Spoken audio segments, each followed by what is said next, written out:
उत्तर प्रदेश में 2022 के विधानसभा चुनाव चल रहे हैं और बरेली में दूसरे चरण में 14 फरवरी को मतदान होना है। बरेली में 9 विधानसभा सीटें हैं, उनमें से एक बरेली की शहर विधानसभा सीट है। न्यूज़ 24 की टीम शहर विधानसभा क्षेत्र में आ पहुंची है, जहां महिलाएं हैं। इनसे जानते हैं कि आखिर इनके चुनावी मुद्दे क्या हैं और क्या चाहती हैं, कैसी सरकार चाहती हैं, किस तरह के क्या सोच के ये वोट करेंगे। सबसे पहले आपसे जानना चाहेंगे कि जो अभी तक की सरकार है उसके कामकाज को आप किस नज़रिए से देखती हैं? नहीं, काम तो खैर बहुत अच्छा चल रहा है, ऐसा नहीं है, पर बेरोज़गारी को भी थोड़ा सा ध्यान में रखते हुए ये है। पर ये ना फिजूल खर्चे बंद करें।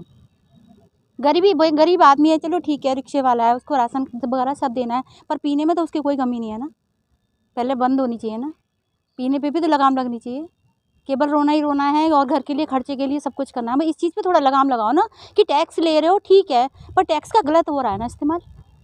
14 तारीख को यहाँ, लेकिन वैसे कुछ नहीं है, बीजेपी का काम अच्छा है। देखो करप्शन पहले से है तो एकदम तो सही हो नहीं जाएगा 5 साल में। कोई भी सरकार आएगी वो भी नहीं कर पाएगी सही। 14 तारीख को वोटिंग होनी, क्या सोच के वोटिंग करेंगे?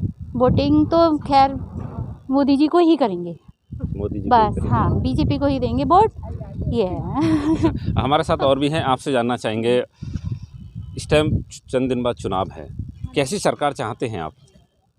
अच्छी, जो देश के लिए कुछ करे, जैसे बीजेपी कर रही है, कुछ बहुत अच्छा काम कर रही है, बहुत कुछ उसने किया है।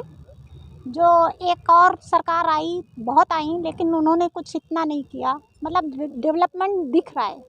मोदी जी बहुत अच्छा काम कर रहे हैं, जो करना चाहिए वो कर रहे हैं, पर लोगों को अपने अंदर भी चेंजेस आने चाहिए। अच्छा, आपसे जानना चाहेंगे, आपने काफ़ी विधानसभा चुनाव देखे होंगे, चंद दिन बाद बरेली में भी है, क्या उम्मीद रखती हैं सरकार से कि महिलाओं के लिए कुछ होना चाहिए? होना तो बहुत कुछ चाहिए लेकिन ऐसा है, इस नेतृत्व के अलावा हमारे पास मुझे कोई मजबूत विकल्प दिखाई नहीं देता। सबसे बड़ी बात यह है कि अगर कोई विकल्प हो तो हम कुछ सोचे भी, जो है उससे बेहतर मुझे नहीं लगता कुछ होगा। क्यों? अखिलेश भी तो कहते हैं कि हम अच्छा। हाँ, अगर मेरी सोच है तो मैं अपनी सोच ही बता सकती हूँ, समाज की और उसके विषय में तो नहीं कह सकती। महिलाओं के लिए उन्होंने बहुत काम किया है। अब किसी को दिखाई देता है तो सही है, नहीं दिखाई देता है तो सही है, कुछ कर नहीं सकता कोई भी, ठीक है।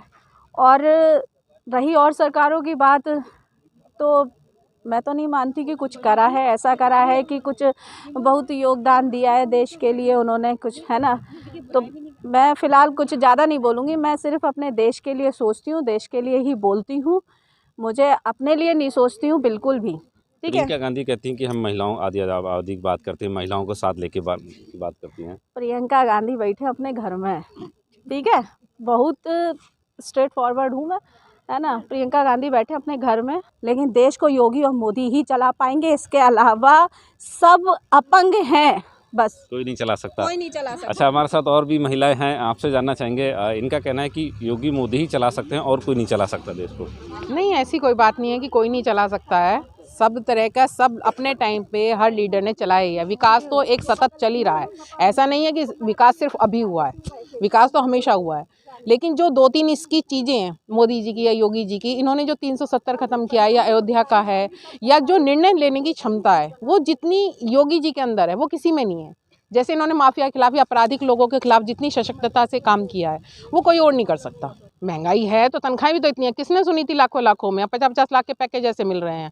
क्या व्यापारियों को कमाई नहीं हो रही है? व्यापारियों को अच्छा खासा मुनाफा हो रहा है। आप गाड़ियों में जाइए, पहले सेंट्रो और वैगनार चलती थी सड़कों पे, अब ये फॉर्च्यूनर और क्रिएटा और फलाना ढिमकाना, जिसे देखिए 20-22-25 लाख की गाड़ी में घूम रहा है, तो ये कहाँ से आ रही हैं? महिलाओं के लिए तो अभी करा हुआ है योगी जी ने। अब रात को वैसे हमारे घर में से लड़कियां बाहर नहीं निकल सकती थी, पहले तो इतना गुंडा चलता कि कोई लड़की निकल रही है कि मम्मी हमारे साथ ऐसा हो गया कि उनके साथ ऐसा हो गया।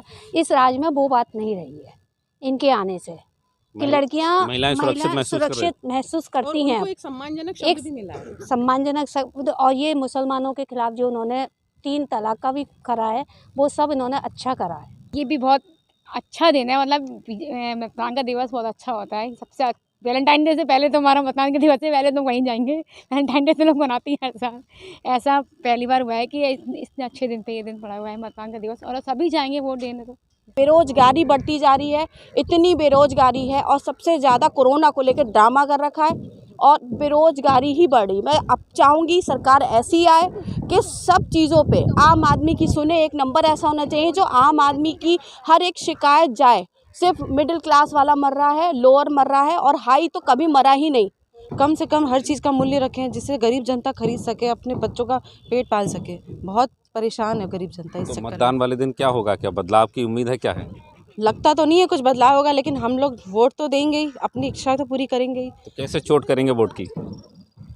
क्या कैसे चोट करें, कुछ सुनती ही नहीं है जनता। बस हमें तो वोट डालने से मतलब है, लेकिन हमारा कुछ सुना नहीं जाएगा। हमें अभी पता है वोट ज़रूर देंगे हम, लेकिन सुनी नहीं जाएगी। कोई उम्मीद पूरी नहीं हुई भैया, चाहे सपा हो, चाहे कांग्रेस आए, चाहे कोई भी आए। बस हम यही चाहते हैं कि हमारी सुने सरकार। मेरा भी यही कहना है कि महंगाई पे रोकथाम लगाई जाए।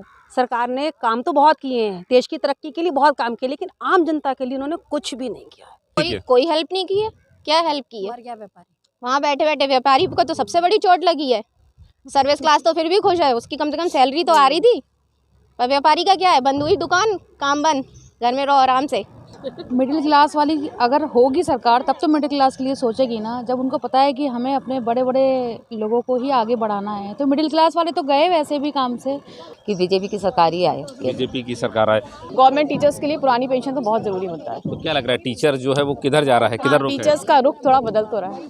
बदल रहा है, तो बदलाव होगा, क्या है? हो भी सकता है, नहीं भी हो सकता है, कुछ कह नहीं सकते। टीचर्स का क्या मूड है? टीचर्स का मूड तो इस समय पुरानी पेंशन, चाहे वो कोई भी हो, पार्टी से मतलब नहीं है हमें। हमारा मुद्दा से में वोट फॉर ओनली ओपीएस हो रहा है। वोट फॉर ओनली हो रहा है। धन्यवाद आपका। ये थी बरेली की महिलाएं। इनका कहना है कि जो मिडिल क्लास का है उसकी तरफ किसी ने ध्यान नहीं दिया, और इस कोविड के दौरान सबसे ज़्यादा दिक्कतों का सामना मिडिल क्लास को करना पड़ा। साथ ही जो सरकारी कर्मचारी हैं उनके लिए पुरानी पेंशन का कार्ड खेलकर अखिलेश ने काफ़ी हद तक अपनी तरफ कर लिया है। अब देखना ये होगा कि 2022 के विधानसभा चुनाव में 10 तारीख को जो मतगणना होगी उस दिन किसका रुख आएगा। नीरज आनंद, न्यूज़ 24 बरेली। नमस्कार, मैं हूं मानक गुप्ता।